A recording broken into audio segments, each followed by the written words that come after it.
I don't know where to keep. So Eternals, directed by Oscar-winning director Chloé Zhao, is completely mediocre. The film is not utter garbage, but it's nothing special either. It's a very conflicting film, I'd say, because, I mean, there are things that I like, but at the end of the day, it is heavily flawed. And I think its biggest problem is that the story itself feels like two separate movies, because there are points in the movie where it will just cut back to moments in the past where we see the Eternals doing the Eternal stuff. They were there at Babylon, they were there at the very beginning of time, etc, etc. And then we see certain characters like Brian Tyree Henry's character. There's like 10 characters, I'm not going to remember everyone's name. You know, we have Brian Tyree Henry's character basically witness Hiroshima because his involvement in helping humans advance in their technologies results in the atomic bomb being created and all that, which is an interesting idea, but just you don't feel it because this isn't Brian Tyree Henry's character's story. It's just a thing that happens in the story that gets the character to step away from the Eternals family. I say family, that's one of the biggest problems too, because there are 10 characters, and because Chloé Zhao doesn't really define, you know, a hierarchy of importance within the characters, she kind of treats every character like they all need to go through some kind of an arc. And so when they all sit down together and they're meant to be a family, I don't buy it, because there's just too many of them that are either really underdeveloped or are just there. They don't have a massive, like, burst of energy or personality. Like, our protagonist or main Eternal for the film is Cersei, played by Gemma Chan, and just I didn't buy it. Cersei was a boring character. She was very passive. Everyone looks at her like, oh, she's meant to be the leader of the Eternals. But just she never gives off an energy or a presence of, yes, I'm the leader, I'm going to make a decision. She doesn't even act like a reluctant leader. It's just, she's just the leader because she's the leader. Even though Ikaris is the one that seems to be the one in charge. Everyone respects Ikaris, everyone likes him. He's played by Richard Madden, and Madden is very good. I will touch on Ikaris a little bit later on, because whilst I like the character a lot, he is a bit problematic, kind of. I'll get there. And then there are just other members of the Eternals team that just don't need to be here. Kingo, played by Kumail Nanjiani, whilst he is the comic relief, the funny character, just pointless. Did not need to be in the film at all because he just walks away. Angelina Jolie's Thena, completely pointless. Doesn't need to be in the film at all. Just they only got her because it's Angelina Jolie. The character doesn't really serve a purpose and just pointless. You have Druig, played by Barry Keoghan. I'm not too sure. And he's good. I liked him in the film, but just, again, his character is kind of just irrelevant because he's not really, like, heavily focused on. Like, he goes through some semblance of a character arc because he can control other people's minds, and then obviously he's been told he can't interfere in the lives of human beings. And then as time goes on, he learns that obviously taking over people's minds isn't necessarily a great thing to do, because even though he could stop such horrific things by controlling people, by taking away humans' free will, it doesn't make them human, which, again, is an interesting idea.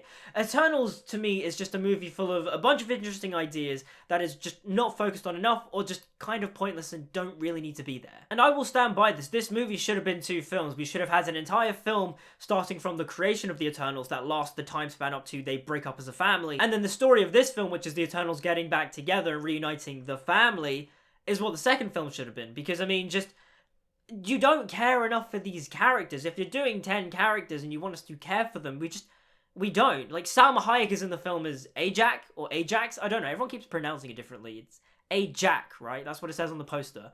But yeah, she's meant to be, like, the main, like, Eternal mentor figure in a way. Like, they all look to her to, you know, give the orders. But then she dies, and then that role falls on Cersei. But just, again, Salma Hayek isn't really in the film that much. And then when the Eternals characters find her at the beginning of the film dead, we don't really feel anything because we don't know anything about Ajax. We learn about her throughout the film, but just the non-linear storytelling just didn't work for the story Chloé Zhao was trying to tell. And because a lot of the characters like Makari or Gilgamesh or Druig just aren't really important to the film, they're kind of just there and you don't need them.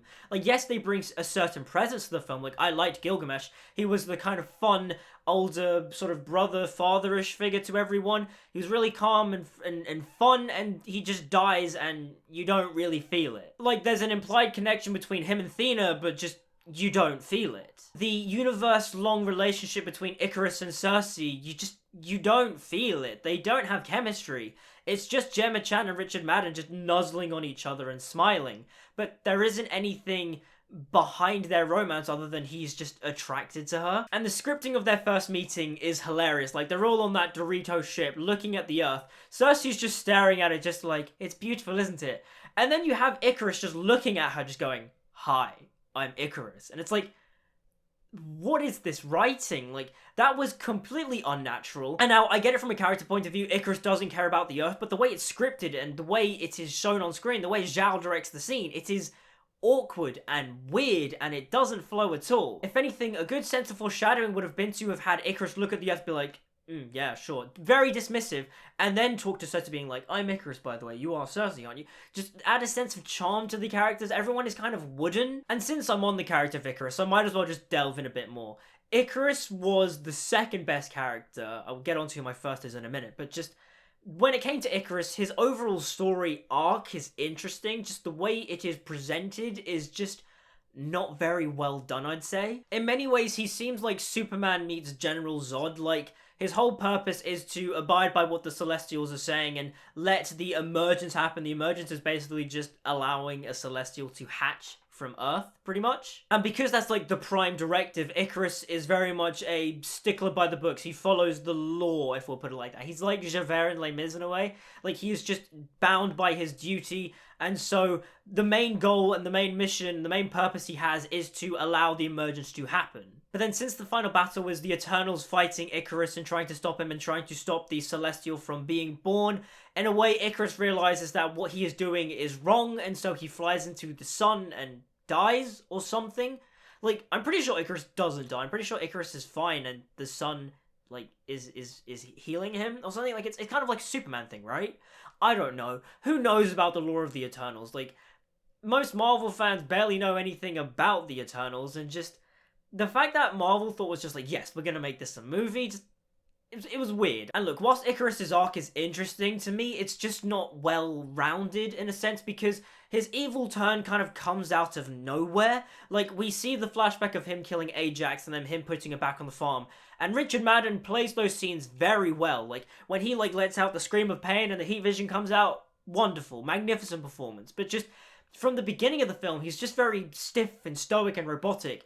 And he doesn't really come into his own until about the second half of the film. And also, when it comes to the action involved with Icarus, Chloé Zhao said that Henry Cavill's Superman, Zack Snyder's Superman, was a big influence, and you can see that because she keeps repeating, you know the shot in Man of Steel where Superman punches General Zod, it's all like, but like from behind?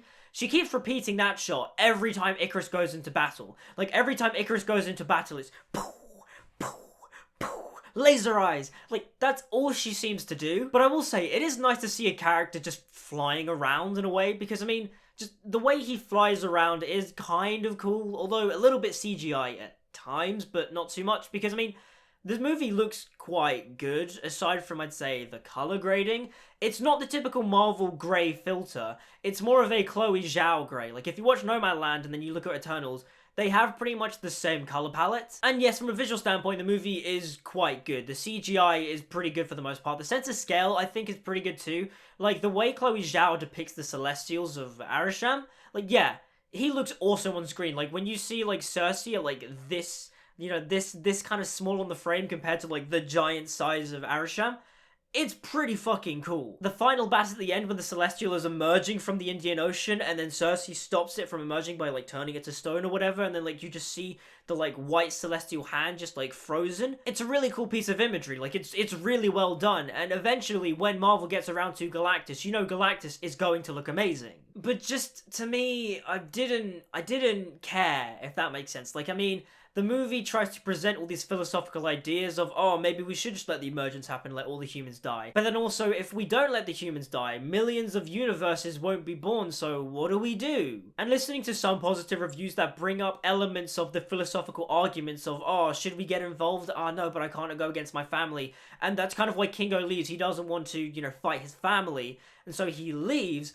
I think that's an interesting idea, but it's just, the movie doesn't focus enough on these debates. The dialogue scenes, to me, aren't very important. There isn't a tension behind it. For example, you have the character of Sprite. The character of Sprite doesn't really think for herself in a way. She just follows Icarus because she's in love with Icarus.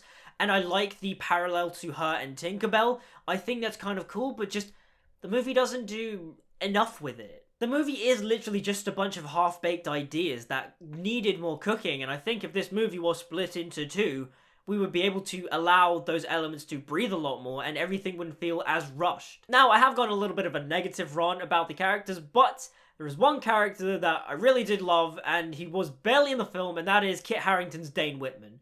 I loved Kit Harington in this movie. To me, he was the only performance that had a real sense of life and energy to it. The film needed more of Dane Whitman, just him going around reacting to things. He felt alive, he was charismatic, he was cool and calm and collected, and Kit Harington was awesome. And the idea and mythology of the Black Knight is kind of cool. I mean, I'm no expert on the Black Knight, I haven't read his comics, but doing a little bit of research on the character, he seems really cool. And if Kit Harington, was given the chance to portray this character in a Black Knight show or movie, or in Eternals 2 or whatever, just to dedicate an entire story around Dane Whitman becoming the Black Knight, that would be really cool, because the post-credit scene where we see him, come face to face with the ebony blade, and we see the ebony blade move and flow, and there's a real uniqueness and feel to that sword. It's really cool. And then a voice off screen tells him, "Are you sure you're ready to wield that, Mr. Whitman?"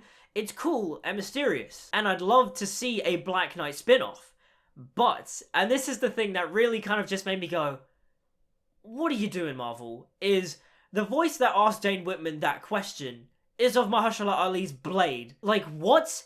An off-screen cameo? Why didn't you just have him in the room? Like, what is the point? Because you're going to confuse everybody being like, who was that voice? If you show Blade, everyone's going to flip the fuck out because holy shit, it's fucking Mahershala Ali as Blade. Like, fuck yes. But alas, no, it just made the scene feel a bit cheap. But yeah, Dane Whitman was my favourite character purely because he actually felt like a person. Icarus was my second favourite because of the idea of Icarus, but again, I don't think it's fully executed to its full potential. God damn it, Chloé Zhao, why are you wasting my Kings in the North like that? What are you doing? Speaking of Kings in the North though, I don't think Icarus is dead. I have a feeling he will be back in Eternals 2 because there's no way you get Richard Madden and just like have him die for one movie. But then again, I shouldn't be surprised. Marvel does do that because, I mean, they got, Tony Leung, they got Kurt Russell, they got Glenn Close, and, like, they kind of just die in one movie and that's it. The kind of overall plot for the film is kind of just generic, but also a bit boring too. First of all, it opens on a bunch of text, so immediately my brain's going, great, it's not going to show us anything, it's just going to tell us stuff. I mean, those 3 paragraphs could easily have been turned into an awesome Fellowship of the Ring-style prologue, but no, we don't get that. We just get a bunch of reading to do. And then the first act is like them trying to assemble the team again, reconnect the family. And then it's just a bunch of scenes of them in the woods or in the desert just sort of like bickering or just talking about philosophy or something. And then it all comes to this big third act where they all just have to start fighting each other. And that third act to me was just pretty weightless. I mean, like, you have like the main father figure, we'll say, of the Eternals and Icarus betraying them all. And they're all fighting him, and then you have Sprite betraying the others to side with Icarus, and that's kind of cool. But then, like, the way the fight is going, you don't feel a sense of tragedy, like this is a family feuding.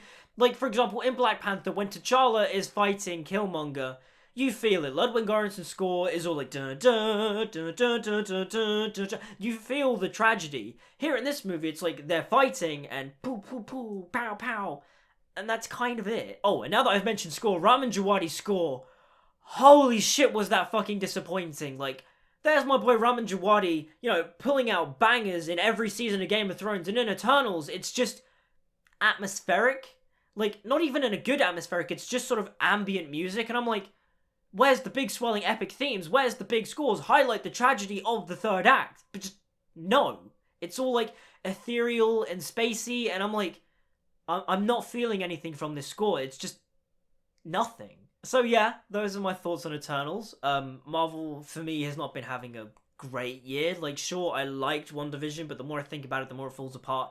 Falcon and the Winter Soldier is good. I really did enjoy it, but also kind of forgettable-ish. Black Widow was bad. Like, I say it's mediocre, but yeah, it's pretty bad. Like, it's mediocre in the sense of, like, yeah, it's competently made to an extent, but just overall thinking about it as an experience, I didn't much care for it. Loki, I didn't care for. Shang-Chi was good. I did like Shang-Chi, but again, I felt like it was missing something that could have made it great. And Eternals now is just, yeah, it was very just mediocre, middle of the road. The negative reviews to me, I feel, are somewhat justified. There are some that are just dumb, where they're just like, there's a unexplicit sex scene, and there's a gay couple.